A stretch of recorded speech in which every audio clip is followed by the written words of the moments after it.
Home, calla. De Vallibona? Treu-los diners! Treu-los diners! Com s'atreviu a entrar en aquest territori sense demanar permís al maquis? Cap responsable aquí o què? Manelo. Que no quedis al darrere! Res, porta'm menjar! Aquest de pinta de culpable! Pere, botilles obertes, a veure què porta. Segur que només porteu menjar? Home, si porta menjar ja en serveix, eh? Ho accepten tot, entrepà, botifarra, vallibona, el que tingueu.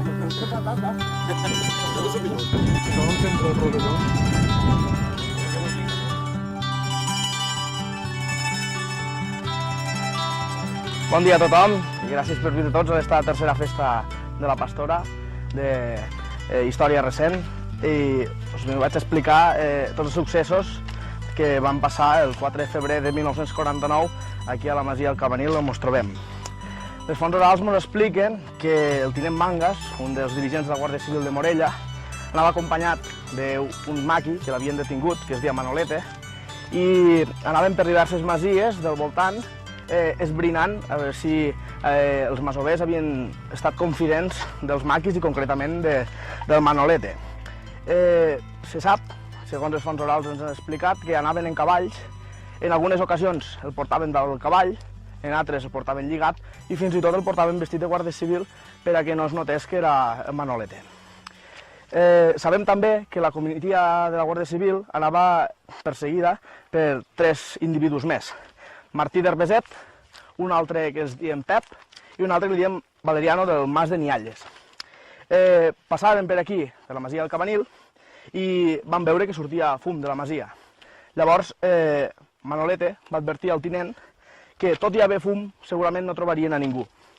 Tot i així, el tinent Mangas va decidir entrar a veure què passava. Quan van veure els maquis que estarien dins, a Manolete, li van pegar un tir i va caure mort a un saüc, segons ens expliquen les fonts orals, que hi havia aquí a prop. No sé si encara està, però... A partir de llavors, el van matar el confident de la Guàrdia Civil i la Guàrdia Civil va ordenar l'assalt. Els primers guàrdies civils que van vindre a ajudar van ser els de Castelldecabres. I es va tirar una bomba i en aquell moment va acabar a desaparèixer tot. No se sap molta cosa més. Els guàrdies civils van incendiar la masia. Només se sap que a primera hora del matí, que això havia succeït per la nit, un maqui va sortir de la masia, segurament que seria l'únic que es quedaria, en un mocador blanc, dient que ja no quedava ningú més. I en el mateix moment la Guàrdia Civil va anar i va incendiar la masia. Sabem també, i després s'ha sapigut d'altres fonts orals que tenim, que hi havia un pou aquí a la masia on se va amagar un altre dels individus que estarien aquí dins. I la Guàrdia Civil va decidir afusellar-lo des de fora i es va quedar dins del pou.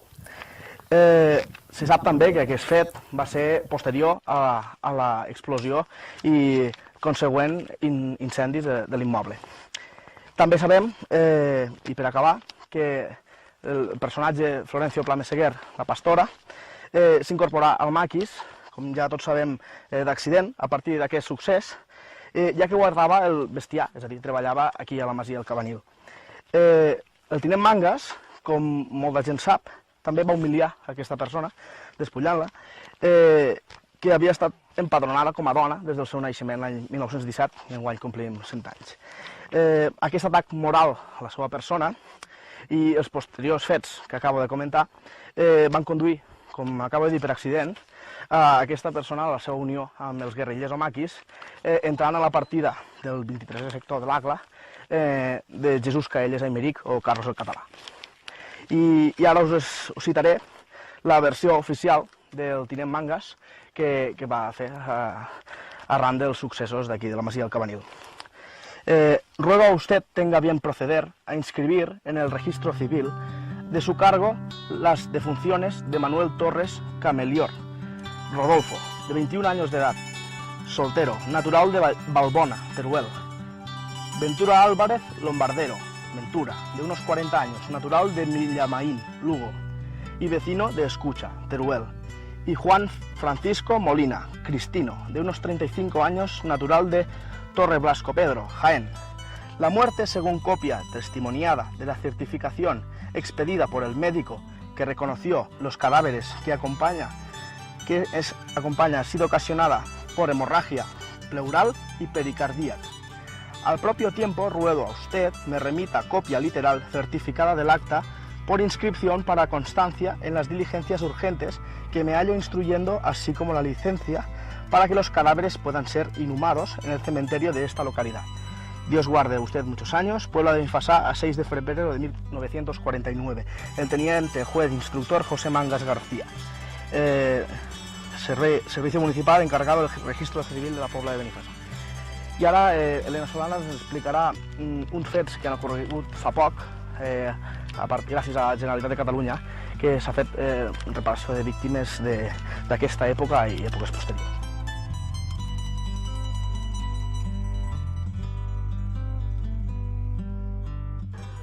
El 24 de juliol, el Parlament de Catalunya, per unanimitat, ha aprovat la llei de reparació jurídica de les víctimes del franquisme.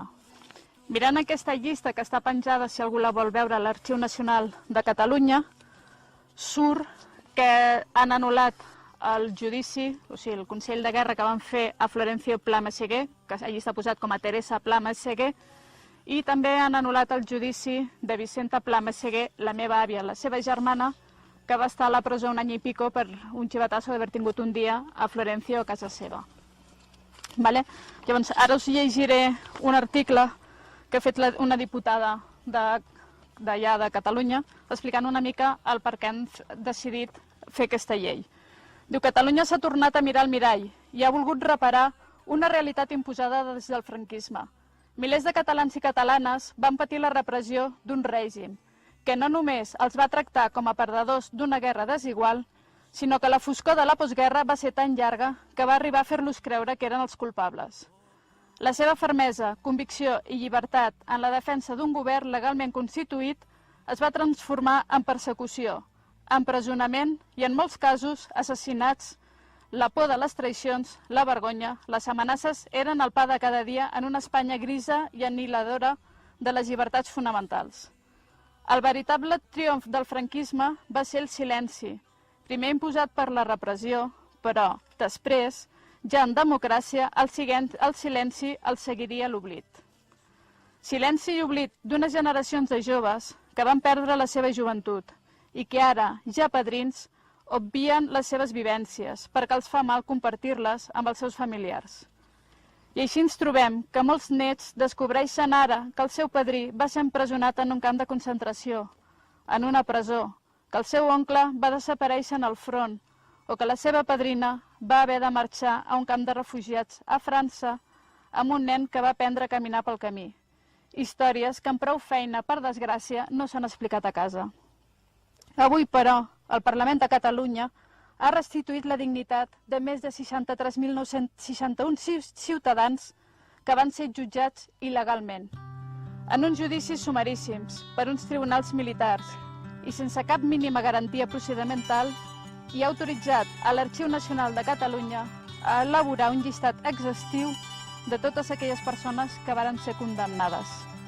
Amb aquesta llei, amb aquest silenci i aquest oblit, han deixat pas al record, a la dignitat i a l'orgull de no haver estat culpables de res. Avui, quan a casa s'espolsin els àlbums de fotografies antigues i tornin a aparèixer aquelles fotos envellides o es tornin a llegir aquelles cartes escrites a mà, es podran afegir uns comentaris carregats d'orgull i d'enyorança als protagonismes d'aquells documents. La memòria també necessita dignitat i la llei de reparació jurídica de les víctimes del franquisme no només ha de reparar el dany als protagonistes i als seus familiars, sinó que gràcies a tot permetrà a molts dels seus descendents a descobrir una part de la seva història, dels seus avantpassats, que segur s'ajudarà a comprendre moltes circumstàncies presents. Com podeu entendre, això és una gran victòria. Espero que el Tribunal Constitucional no tombi aquesta llei i a partir d'aquí es comenci a resoldre d'una vegada per tot aquest silenci que encara estem patint. Gràcies per vindre avui aquí.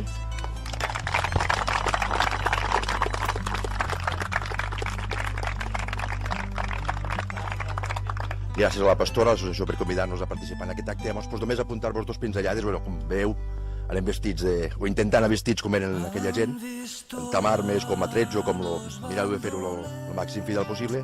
Llavors, només comentar-vos que fa un parell de mesos vam estar aquí a Manolo, que em va ensenyar el lloc per preparar una mica l'activitat d'avui, i hem estat inspeccionant una miqueta el terreno perquè jo no coneixia els fets, em va ensenyar més o menys el que havia passat i em van fer el relat.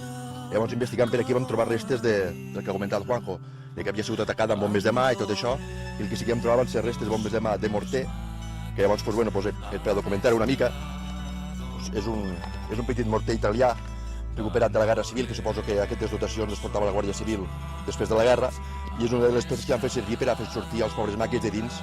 Clar, perquè el morter era una arma molt efectiva i suposo que l'havien tirat des de baix i que l'havien directament dalt. Llavors, com una curiositat, n'havia portat una, evidentment està buida, si algú li interessa, li pot ensenyar, és aquest tipus de peça. Aquestes són les restes que han trobat de metralla. A dins hi ha impactes també, que també suposem que és d'aquell atac, aquest tipus de peça, que perteneixen a aquest tipus de granada.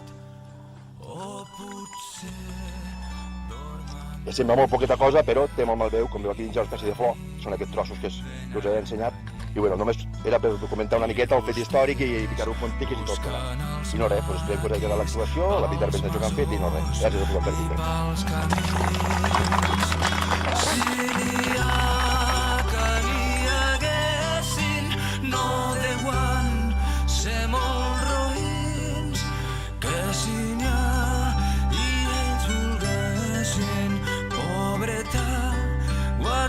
Civil que si